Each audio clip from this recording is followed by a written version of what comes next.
જય શ્રી કૃષ્ણ ફ્રેન્ડ્સ, કેમ છો? તો આજે તમારી સાથે અમે મિની વેકેશન લીધું હતું એ શેર કરું છું. મારા બંને સન જે કોલેજમાં છે એ વેકેશન માટે ઘરે આવી ગયા છે, તો આ એ લોકોની બધી વસ્તુઓ અમે ઘરે લઈ આવ્યા અને એ લોકો ઘરે આવ્યા શુક્રવારે અને શનિવારે સવારે અમે લોકો વર્જિનિયા બીચ જવા માટે નીકળી ગયા હતા. તો આની પહેલાંના વિડીયોમાં પણ મેં તમારી સાથે શેર કર્યું હતું કે હવે હું ઘરેથી કામ કરું છું. મારી ટ્રેનિંગ જે હતી ને 10 વીકની હતી અને ફાઇનલી શુક્રવારે મારી ટ્રેનિંગ પતી ગઈ અને મંગળવારથી મારી નોર્મલ જે શિફ્ટ છે એ ચાલુ થતી હતી. સો વી થોટ કે ચલો એ પહેલાં ક્યાંક જઈ આવીએ 2-3 દિવસ માટે, જેથી કરીને બધા ફ્રેશ થઈ જાય, કેમ કે છોકરાઓ પણ કોલેજમાં હોય ને એટલે એ લોકોનું પણ ભણવાનું બહુ ઇન્ટેન્સ રહેતું હોય છે, તો બધાને એક બ્રેકની જરૂર હતી. મારા ઘરેથી દૂર છે, પણ જ્યારે અમને રિલેક્સ થવું હોય ને ત્યારે કાં તો અમે આવી રીતે બીચ ઉપર કાં તો માઉન્ટેન્સ જેવા એરિયા હોય ને ત્યાં વધારે પસંદ કરીએ છીએ જવાનું. એ એટલા માટે કે તમને પ્રોપરલી મેન્ટલી રિલેક્સ થવું હોય ને તો નેચર જ જોઈએ એના માટે. તો જ્યારે પણ અમે જઈએ ત્યારે હું ઓલવેઝ જે હોટલ બુક કરું ને એ આવી રીતે જો બીચ ઉપર જતા હોય તો બરાબર એની સામે જ હું રૂમ બુક કરતી હોઉં છું, જેથી કરીને સવારે તમે ઉઠો સામે બીચ હોય અને સ્પેશિયલી બાલ્કની હોય ને તો ત્યાં બેસીને બહાર રાત્રે અને દિવસના ટાઈમે પણ બહુ જ મજા આવે.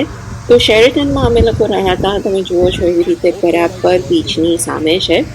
અને હજુ સ્કૂલમાં વેકેશન અહીંયા નથી પડ્યું, જેથી કરીને બહુ ઓછી ભીડ હતી.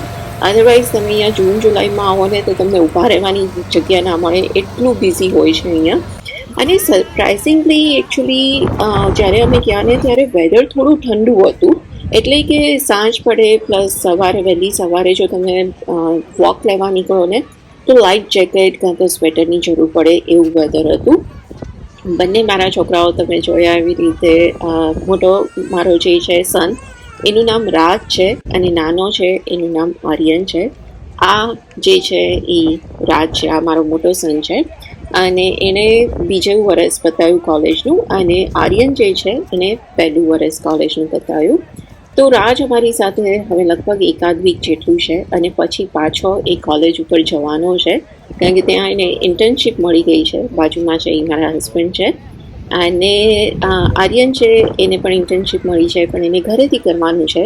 તો એટલીસ્ટ વેકેશનમાં મારો નાનો સન તો અમારી સાથે હશે.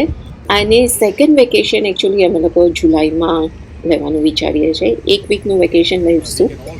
અને વેકેશન અમે જ્યારે બી હવે છોકરાઓને જ્યારે ટાઈમ હોય ને ત્યારે અમે લોકો લઈ લેતા હોઈએ છીએ, કારણ કે બંને કોલેજમાં છે, બંનેની ઇન્ટર્નશીપ છે, પ્લસ બીજા પ્રોજેક્ટ છે ને એટલું બધું એ લોકોનું ચાલતું હોય છે ને, એટલે જ્યારે જે ટાઈમ મળે ત્યારે નીકળી જતા હોઈએ છીએ.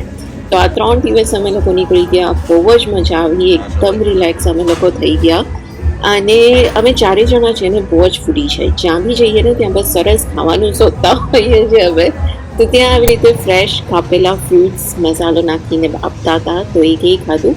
અને પછી આ જે પ્લેસ છે ને આ બોર્ડવોક ઉપર જ છે. તમે જો વર્જિનિયા બીચ ઉપર જાઓ તો દેર ઇઝ નો વે કે તમે આમ મિસ કરો, કારણ કે એનું ડેકોરેશન એ બધું એકદમ બ્રાઇટ પિંક કલરનું બહુ જ સરસ છે. અહીંયા એવા જુદી જુદી જાતના શેક્સ મળે છે, બધાએ ડોનટ્સ છે અને ઘણી બધી વસ્તુઓ મળે છે, કોફી છે. પણ અમે લોકો અહીંયા સ્ટોપ થયા કે આ તમે જોઈ શકો છો એવી રીતે આટલી બધી વસ્તુઓ એ લોકોની પાસે છે અને જે સ્ટોપ થયા જોવા કે શું છે, કે લેટ્સ ટ્રાય સમથિંગ ન્યૂ કરીને. તો ડેકોરેશન પણ બહુ જ સરસ બ્રાઇટ અને એટલી બધી વસ્તુઓ સરસ સરસ મળતી હતી. તો એક આ અમે લોકોએ લીધું હતું અને ઓફકોર્સ એકચ્યુઅલી અમે બહુ એટલી ખાવાની ઈચ્છા નથી અમને, કારણ કે ફ્રૂટ્સ ખાધું હતું અને પ્લસ ડિનર ટાઈમ થઈ જતો હતો એટલે પછી બહુ નહોતું ખાવું. અને ડિનર માટે અમે લોકો ગયા હતા આ ઇન્ડિયન રેસ્ટોરન્ટ છે મસાલા બાઇટ્સ કરીને. જો તમે વર્જિનિયા બીચ જાઓ ને તો definitely I would highly recommend કે તમે અહીંયા જજો. ખાવાનું બહુ જ સરસ અહીંયા મળે છે. અને બહુ ટાઈમ પહેલાં અમે લોકો અહીંયા ગયા હતા વર્જિનિયા બીચ, અને એ વખતે ફર્સ્ટ ટાઈમ આ રેસ્ટોરન્ટમાં ગયા હતા. ત્યારથી યાદ રહી ગઈ હતી કે જ્યારે પણ હવે ત્યાં પાછા જઈશું તો ડેફિનેટલી અહીંયા તો જવું જ છે. તો પનીર બટર મસાલા મંગાવ્યું હતું, પ્લસ અમે લોકોએ મલાઈ કોફતા, નાન ને ગોબી મંચુરિયન ને મંગાવ્યું હતું. નેક્સ્ટ દિવસ હતો મધર્સ ડે અને એ દિવસે અમે ગયા હતા નોટિકસ. આ જે તમે બેટલશીપ જુઓ છો એનું નામ છે વિસ્કોન્સિન બેટલશીપ. બહુ જ મોટી છે અને આ યુએસ નેવી જે છે એને લાર્જેસ્ટ બેટલશીપ બનાવેલી છે અને હવે ઓફકોર્સ એ યુઝ નથી કરતા એટલે અહીંયા આવી રીતે રાખી છે કારણ કે વર્જિનિયા છે એમાં યુએસ નેવીનું બેઝ છે અને અંદર તમે જઈ શકો, તમે જોઈ શકો એક્ઝેક્ટલી કે કેવી રીતે અંદર એ લોકોની ઓફિસીસ હોય છે, ક્યાં એ લોકોની લાઉન્જ હોય છે, પ્લસ નીચે હોસ્પિટલ બી છે. તો ઓલ ધ વે ઉપર અને તમે નીચે જઈ શકો. ઓફકોર્સ તમે એટલું ફ્લેક્સિબલ રહેવું પડે ને નીચે ને ઉપર જવા માટે કારણ કે જે એના સ્ટેરકેસ છે એટલા બધા નેરો હતા ને એટલે બહુ સાચવીને જવું પડે.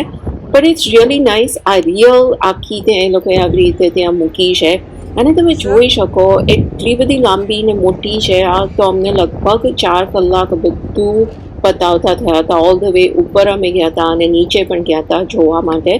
અને આ બધી મિસાઇલ લાઈક અહીંયાથી એ લોકો જ્યારે બી વોરમાં મિસાઇલ છોડવાની હોય ત્યારે એ લોકો આ યુઝ કરતા હતા.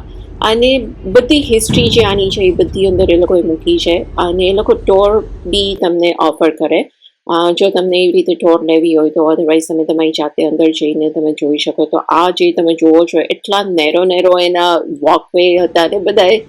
અને ઓફકોર્સ આ રેપ્લિકા છે એનું. તો મ્યુઝિયમ બી છે એટલે તમે મ્યુઝિયમમાં જાઓ પ્લસ એવી રીતે એ રિયલ જે બાર છે તમે એ જુઓ.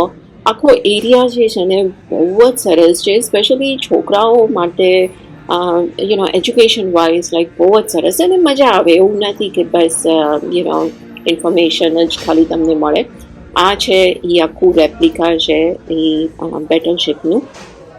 એટલે બહુ જ મજા આવી. બહુ દૂર નથી, વર્જિનિયા બીચથી I would say about 20 minute જ છે, વધારે દૂર નથી અને બહુ જ સરસ છે. એ લોકોનું મ્યુઝિયમ છે પ્લસ એ લોકો મૂવી ત્યાં બતાવે છે એટલે તમારો આરામથી ત્યાં ટાઈમ સ્પેન્ડ થઈ જાય. અને સ્પેશિયલી લાઈક આઈ સે કે દિવસ બહુ જ સરસ હતો, એકદમ સારું વેધર હતું, ગરમી બી નથી ઠંડી બી નથી એટલે એવા ટાઈમે પછી અહીંયા આવા જગ્યાએ જવાની વધારે મજા આવે. Didn't even slow down a bit. They immediately returned fire, took out the target, and they patched up the damage and went about their business, which is what the battleships did best.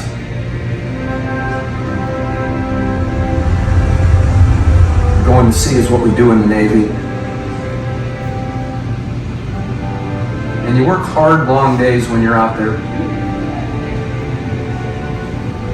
But coming home is always the sweetest sensation.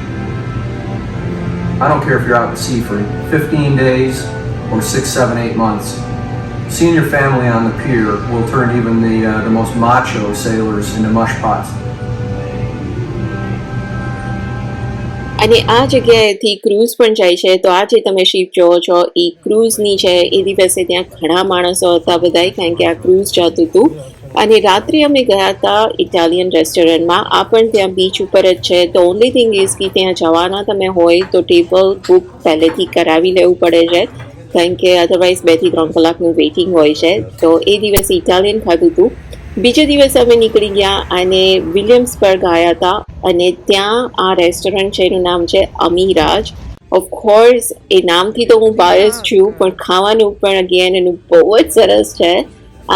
તો બંને મારા છોકરાઓ અમને લઈને એક વખત હું અહીંયા આવી હતી, એ લોકોની કોમ્પિટિશન હતી ત્યારે આ સાઈડ હું આવી હતી અને ત્યારે મેં જોયું હતું આ રેસ્ટોરન્ટ અને ઓફકોર્સ નામ અમીરાજ છે. મારું નામ અમી અને મારા મોટા સનનું નામ રાજ છે. સો આઈ થોટ કે મને અહીંયા તો જવું જ પડશે. આઈ ડોન્ટ કેર કે ખાવાનું કેવું છે પણ ઓફકોર્સ ખાવાનું બહુ જ સરસ છે. અને મારા હસબન્ડ એકચ્યુઅલી કોઈ દિવસ ત્યાં નહોતા આવ્યા. સો આઈ થોટ કે ચલો આજે 4 જણા ભેગા છીએ તો ત્યાં સ્ટોપ બાય થતા જઈએ. આ વિલિયમ્સબર્ગ છે ને બહુ જ સરસ નાનું ટાઉન છે અને એકચ્યુઅલી હિસ્ટોરિકલ ટાઉન છે. આખું ટાઉન જે છે એ હિસ્ટોરિકલ છે. અને આ જે બધી તમે સ્ટ્રીટ જુઓ છો ને 1 કે 2 સ્ટ્રીટ જ એ લોકોએ કાર અલાઉ કરે છે, અધરવાઇઝ બધે તમારે ચાલીને જવાનું. અને એક બિલ્ડિંગ તમે અહીંયા આ સ્ટ્રીટ ઉપર તમે જોશો ને બધા હિસ્ટોરિકલ છે. તમે અંદર જઈને જોઈ શકો અને કંઈક ને કંઈક તો હિસ્ટ્રી એ ઘરોમાં હોય જ છે. જેમ અહીંયા તમે જોવો છો બસ આવી રીતે બધાય તમને રોડ ઉપર જ ચાલતા જોવા મળે. અને અગેન એ લોકોની ટોર પણ હોય છે. અને અમે એકચ્યુઅલી ઘરે આવવાના હતા ને પાછા, એટલે બહુ એટલો બધો ટાઈમ હતો નહીં અમારી પાસે, એટલે હાફ જેટલી સ્ટ્રીટ જ અમે કવર કરી. બાકી તો ઘણું બધું અમારે જોવાનું બાકી રહી ગયું. પણ વી થોટ કે નેક્સ્ટ ટાઈમ પછી હવે અહીંયા આવીશું, કારણ કે હિસ્ટ્રી છે પણ બહુ જ મજા આવે તમને જોવાની. આવી રીતે બસ નાના નાના ટાઉન લાઈક એ લોકોએ બનાવેલા છે, અને પ્લસ આવી રીતે હેન્ડમેડ વસ્તુઓ પણ ત્યાં બધી બહુ જ સરસ મળે છે. તો વચ્ચે એ જોવા અમે ઊભા રહી ગયા, અને લાઈક છે કે બસ અમે 3 દિવસ માટે ગયા હતા, પણ એટલી બધી મજા આવીને. સ્પેશિયલી રાજ લગભગ 2 મહિના થઈ ગયા કોલેજમાંથી ઘરે નહોતો આવ્યો, એટલે ફાઇનલી હવે એ પણ ઘરે આવ્યો. અને પ્લસ મારી પણ જે ટ્રેનિંગ હતી એટલી બધી ઇન્ટેન્સ હતી ને કે હું થાકી ગઈ હતી કે હવે ક્યારે પતે અને મને થોડી છૂટી મળે એમાંથી. તો હવે જે મારી રેગ્યુલર શિફ્ટ છે ને એ બપોરે 2 વાગ્યાથી રાતના 11 સુધી છે. અને ઓફકોર્સ ઘરેથી છે એટલે ઇટ ડઝન્ટ મેટર કે હું 11 વાગ્યા સુધી કામ કરું છું, કારણ કે ઘરમાંથી છે એટલે વાંધો નથી. અને રવિ અને સોમ મને રજા હોય, અને મંગળવારથી શનિવાર સુધી મારું કામ હોય છે. એટલે આ જે શિફ્ટ છે ને એ લગભગ ઓગસ્ટ સુધી મારી જ આવશે, અને પછી હું પ્રોબેબલી ચેન્જ કરી નાખીશ. પણ જ્યારે બસ આવી રીતે અમને ટાઈમ મળે ને ત્યારે અમે લોકો નીકળી જઈએ છીએ, કે જેથી કરીને છોકરાઓ જેમ જેમ એ લોકોના કોલેજના દિવસો આગળ વધતા જાય છે એમ બંને જણા બહુ જ બિઝી થતા જાય છે. અને એ લોકોની લાઈફમાં બિઝી થઈ જાય એ પહેલાં જ્યારે આવી રીતે ટાઈમ મળે ને ત્યારે જ્યાં પણ જવાય ત્યાં અમે જઈ આવતા હોઈએ છીએ, કે જેથી કરીને એઝ અ ફેમિલી તમારી આ એક જ મેમરી છે, રાઈટ, કે તમે સાથે રહ્યા છો અને બસ તમે ચારેય સાથે ખુશ રહો. દેટ્સ ફેમિલી સાથે રહે, ફેમિલી ખુશ રહે, એનાથી વધારે શું જોઈએ. તો બસ આ અમારું 3 દિવસનું વેકેશન હતું, અને આઈ હોપ કે તમને આજનો વિડીયો પસંદ આવ્યો છે. હું બહુ જલ્દી એક બીજા વિડીયો સાથે તમને મળીશ. ત્યાં સુધી આવજો.